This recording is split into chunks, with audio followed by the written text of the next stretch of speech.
একটা খবর দেখে ভালো লাগলো। তারেক রহমান ক্ষমতায় আসার পর নানা রকম চমক দেখাচ্ছেন। যেমন প্রোটোকলটা ভালো লেগেছে, যে এই যে লম্বা সারি নিয়ে যাওয়া, এটা বন্ধ করেছেন। তারপর কালকে দেখলাম যে ইফতার কন্ট্রোল করছে। আসলে তো দরকার নেই। এই দফায় দফায় সাংবাদিক, আমলা টামলা, রাজনীতিক, এদেরকে খাওয়ায় কোনো লাভ নেই। জেলাও সেই করুক, বরং রাষ্ট্রের ব্যয় কমানো উচিত। ইফতার যার যার উপরে ছেড়ে দেন, এগুলির জন্য আয়োজন করা দরকার নেই, রাষ্ট্রের অর্থ খরচের দরকার নেই।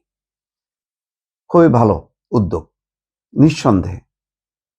তারপর যে খবরটা নিয়ে আসলে কথা বলবো, সেটা প্রধানমন্ত্রীর বিদেশ যাত্রা প্রত্যাবর্তনে বিমানবন্দরে থাকবেন মাত্র 4 জন। একজন সিনিয়র মন্ত্রী আর বাকি মন্ত্রিপরিষদ সচিব, ক্যাবিনেট সেক্রেটারি, আর হচ্ছে সংসদের চিফ হুইপ, এরকম। তো প্রধানমন্ত্রীর মুখ্য সচিব আছে।